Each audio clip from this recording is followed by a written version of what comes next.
Welcome back. I'm Sarah Bowder, SDSU Extension Agronomy Field Specialist. And today I'm here with Dr. Eric Mosel, who's with the University of Minnesota as a beef specialist, and Troy Salzer, who's also an educator with the University of Minnesota and farms near Barnum, Minnesota.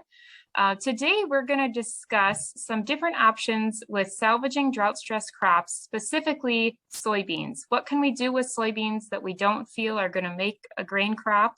Are there some safe options for getting those out to our cattle or other livestock? So, Eric, I'd like to start with you. Can you tell us a little bit about some main concerns that you hear producers have with feeding soybeans and how to make those decisions as to whether it's safe to even consider feeding them? Yeah, I think there will be a lot of individuals that may need to exercise the option on soybeans, both because the soybean crop may or may not amount to much, but also if they also have livestock, cattle in particular, they're going to need some feed. So the two things that I think most producers will run into are soybeans that are not going to make a crop, and also the opportunity to acquire soybean straw post-harvest from obviously soy that did make it. And those two scenarios kind of go hand in hand, but there are a couple differences. With the beans that maybe don't make a crop, really going to be a really good quality feed, just in terms of being able to utilize with, I would say, a minimum of problems associated with that. The one thing I probably would be a little bit leery of is a failed bean crop that does have some beans on it that have matured. You have to be a little bit careful about feeding ruminants too much actual soybean, not the forage, but the actual bean. It can create some issues in terms of ammonization of the rumen, which can turn toxic. And so if producers are making decisions just prior to harvest that they're going to use it for forage, I would be a little bit leery of that. And it typically doesn't take a tremendous yield of soybeans to create that scenario that can be problematic. So, I would say for the most part, before the R5 stage, I don't think that's really too big of an issue. After the R5 stage, I would be a little bit leery. Now, that doesn't mean that beans that are past the R5 stage aren't useful, because they are, but they're going to need to be processed a little bit, ground and mixed with some other feeds, and in fact, even harvested before the R5 stage, it probably would be wise to try and blend that in with some other feeds, just because the soybean forage material does tend to have a lot of tannin in it, which can create some bloat issues. It's not something I get overly concerned about, but it does happen, particularly if that's the only thing they have to eat. So just rolling up soybeans into a round bale and feeding it directly in a hay ring, maybe not a great idea. There can be some problems associated with that. I know there's people that have done it and have got along fine, but it's something we want to be a little bit cautious of. And then particularly with the more mature beans, that is definitely something we probably would want to avoid. Be much more effective to process that material and blend it into something else. Now, on the soybean straw, again, it's not great quality stuff by any means, but that's really not what we're looking for. We're looking for gut fill. And it does a tremendous job at that. Again, you know, we don't want that to be the sole forage source because could be some bloat issues, but simply processed and blended in with other feeds is pretty much going to eliminate that issue. So, you know, that's the nice thing about beans is you know, it is pretty, it's pretty flexible what you can do with it. Save those couple of items that I mentioned. And again, it's not great quality stuff, but that's not really what we're looking for. We're just looking for some fill, and it will certainly accomplish that for us. Another nice thing, of course, is I don't know how you guys are doing over in South Dakota there, but in Minnesota, we've had a tremendous number of forage materials that have tested really high nitrates to the point where, I mean, anytime it's dry, we have big discussions about nitrates, and it never really seems to be that big of a widespread issue. But this year, it does seem to be fairly widespread. Has created some significant issues already and will continue to. That's not something we're going to have to be that concerned about with soybean forage. They're not nitrate accumulators, obviously, because they produce their own nitrogen. There's not an excessive amount of nitrogen fertilization to get that crop going. So we don't typically see nitrate issues with soybean forage or soybean straw for that matter. That's definitely one advantage, I think, this year, because people are pretty on point with the nitrates, are pretty concerned about it. And I just talked to Adele Hardy about nitrates in another segment. I think we've had some tests that were high, so definitely something to watch for, but not in this case. One question for you, Eric, before we turn it over to Troy and some of his experience. We're looking at different ways of doing this depending on the producer. Some might be interested in grazing, some haying, and some ensiling.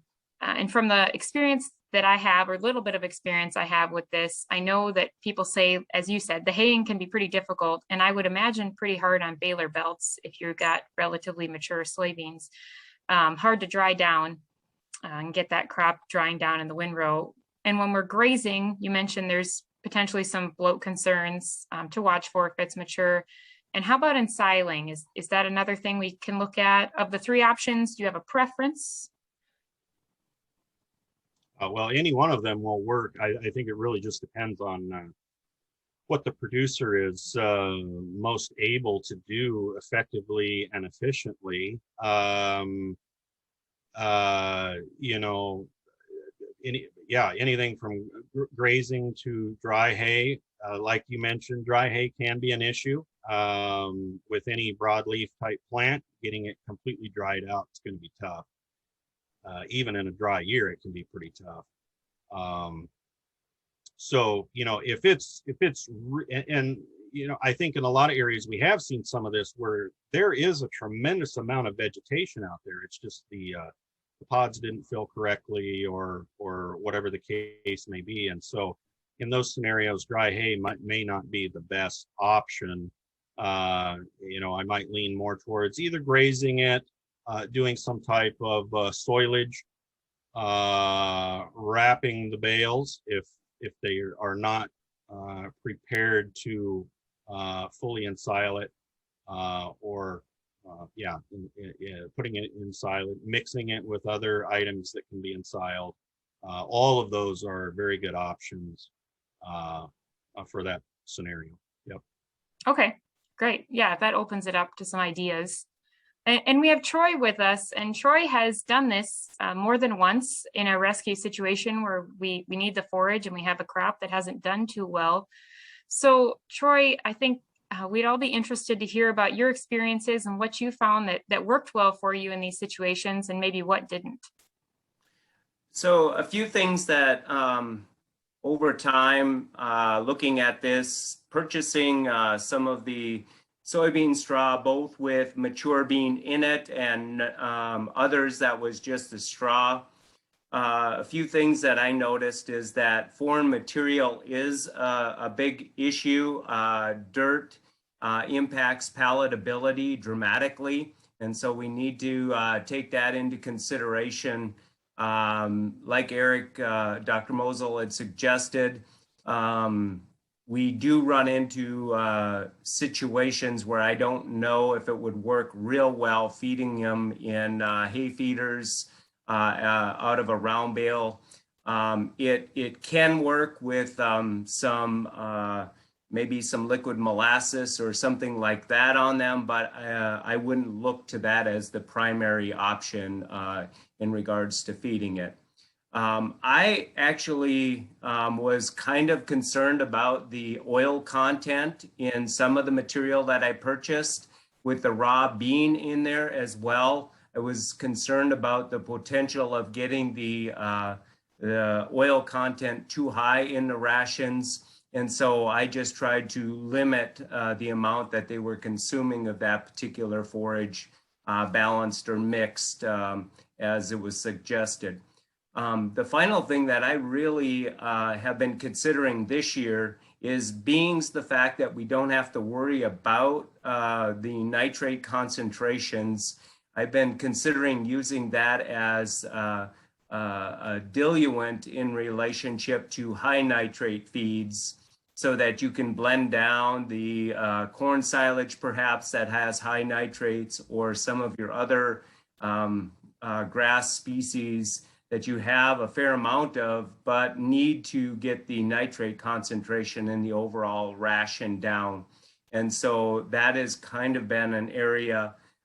Even some straws get fairly high nitrate levels in drought conditions in certain cases. So those are all areas that I've been keeping my eyes open for some of that for making a ration that'll work for the livestock.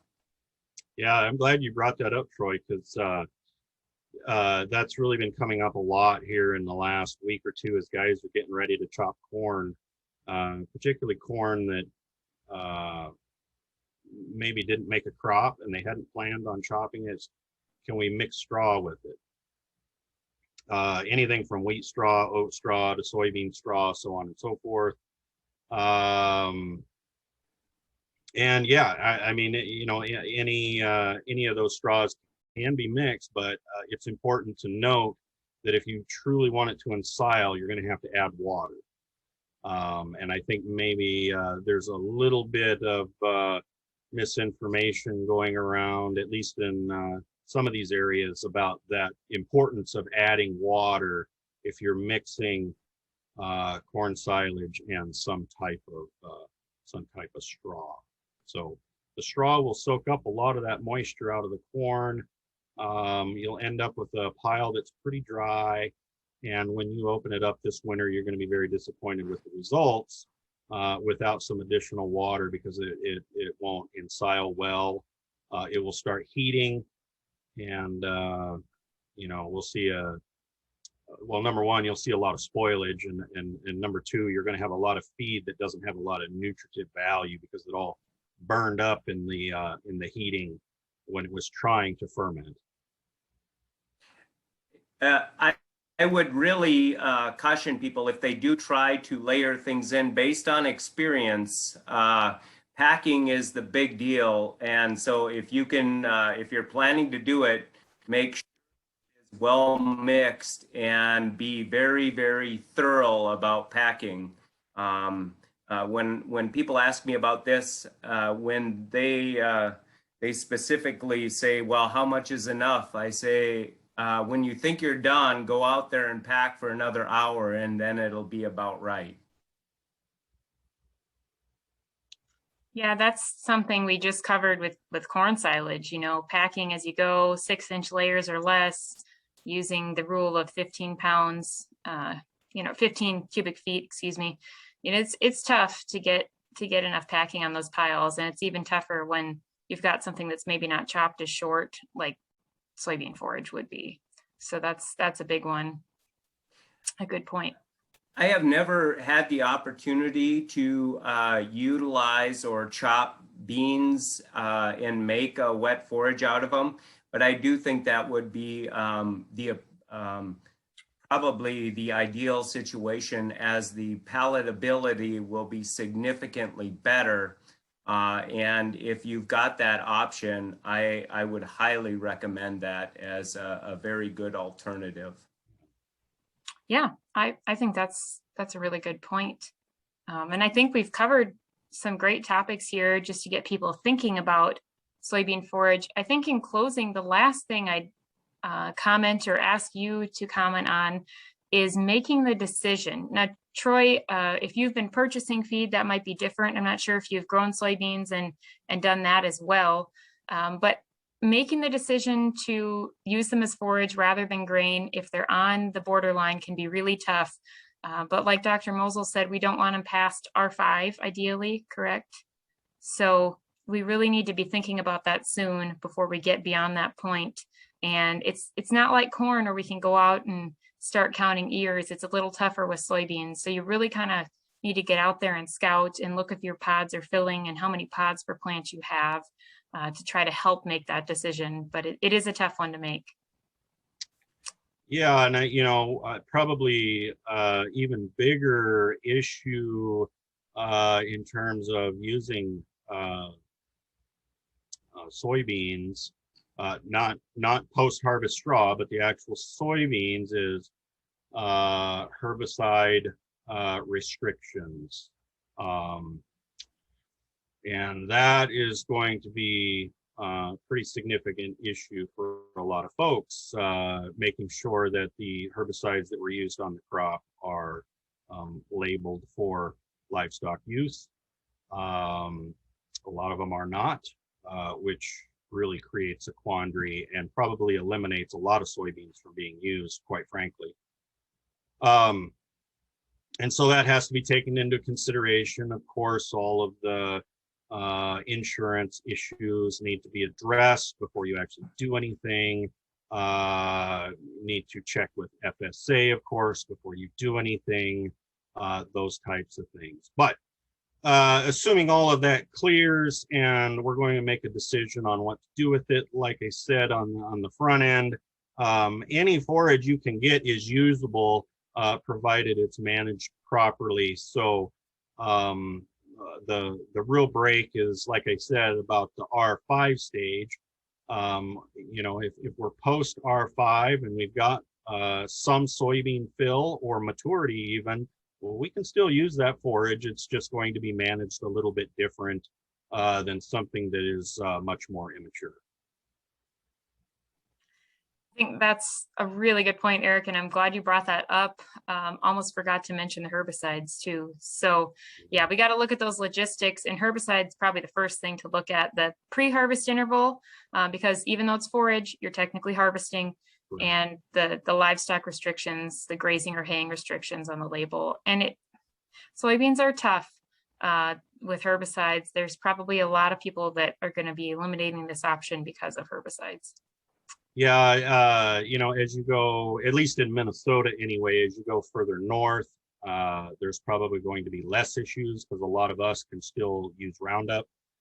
In the southern part of the state, they've had to move into, they've had to move to some other herbicide selections to really get the weed control that they want. So it's probably going to impact those folks a lot more in the southern part of the state than the north. I assume, for the most part, South Dakota is quite similar in that regard. As you move from southeast to north and northwest, there is probably going to be less herbicide issues, just simply because you're going to find more folks that can still use Roundup. Yeah. Yep. And anyone that's still using Roundup likely won't have this issue, but those pre's can be a problem, and some of the other newer formulations of chemistries can be an issue. Well, I really appreciate talking with you too. Any closing comments before we sign off today? Troy, have you, in the opportunities that you've had to use any type of soybean forage, has it mostly been pre-harvest soybeans or post-harvest straw? We've had the opportunity to utilize both along those lines. I've been pondering, even during this conversation, how much foreign material people will be picking up. And I recall in one situation, it was prevent plant type beans that were harvested, and that year was extremely wet, and we had just way too much dirt in those bales. But with drier conditions, we'll have dust, but dust isn't as bad as actual mud as we had in those situations. Having said that, though, it'd be interesting to think about how we can substitute this bean straw for bedding, and realizing there's not as much herbicide related concern in regards to that. And maybe that also could be for those that need bedding, a way in which to offset. They could feed their straw or other materials and then utilize this as a bedding material to reduce the overall nutritional needs of the livestock as well. So of the material you have used, what proportion of the diet have you been feeding it at, or did you feed it at? Yeah, in that particular case, I believe we've done that 4 different times. I tried to keep the intake at approximately 1/3 of the total ration. Although the other forages in the ration, we would just apply enough or add enough alfalfa, then just mixed hay, and then the bean straw is kind of what we were doing. And I've only used it for older gestating cows and not so much in the growing rations at all, just because I wanted to maintain better intakes on calves that we were backgrounding. Yeah, the stuff's not real palatable, particularly to young stock. Is that kind of what you've observed? I completely agree with that. We have utilized in one of the situations some liquid protein on it as well, molasses flavored protein, and that helped to maintain intakes. That particular group, I believe we were upwards almost to 50% of the ration, just because forage was so short that particular year. And these cows were in good condition, and we just needed to maintain them is what the goal was in that situation. I think in dire situations, feeding post-harvest straw or pre-harvest forage that was cut before the R5 stage can easily be fed up to 50%. Post R5 forage, I would probably stick closer to that 20 or 30%. Just as kind of a guideline for anybody that's wondering what to do with it. That's kind of where I would be, I guess. That's great info. I mean, it makes it a lot easier to apply it when we can think about, how much of my diet I'm actually going to use this in. Yeah, and like as Troy pointed out, you can go pretty high inclusions in the diet, but it's not real palatable stuff. So you will see a lot of sorting, a lot of wastage potentially. A lot of that's going to depend on how you process it, how you store it. As you all pointed out earlier, ensiling it would improve that substantially. Obviously, not everybody's got the option to do that. And so there's always you can start out with a higher inclusion, and if they're not eating it very well, back down the inclusion some and add some things that are a little more palatable, if that's an option. Great. One other question that I have for the two of you, being I haven't had this experience myself, I'm very, very interested in the potential of what it would look like if we could graze. I have added them to my corn and planted a corn bean mix for grazing purposes. But I've never looked at grazing straight beans. And do you have any thoughts in relationship to that? Well, I know in previous conversations with Dr. Mosel and a few others in Extension and reading articles from some of our older, now retired forage specialists, you can graze soybeans, but most people suggest strip grazing. I know that. And you know, as we're talking about all of this, one thing about grazing that would be nice is that you can control how grazed down it gets and how much you leave out there in the field. When we're talking about taking off straw and siling, the really bad part about that is that we're just not leaving anything there for that field, and we're going to have to return something back, whether that be as manure or that wasted feed, you know, spreading it back out there, or fertilizers. So there is kind of that benefit with grazing where you get the nutrient cycling portion, and I would say that's definitely a positive. But what I understand is that strip grazing is really the way to go, and that way you can watch what's happening. And like Eric said, we definitely don't want them too mature. They get pretty difficult and unpalatable at that point anyway. But Dr. Mosel, do you have some comments on that? Yeah, you know, strip grazing is advisable practice simply because the cattle will only eat the top portion of the plant anyway. But if they're given access to the whole field, they tend to waste a lot of it. And I mean a lot of it. They lay on it.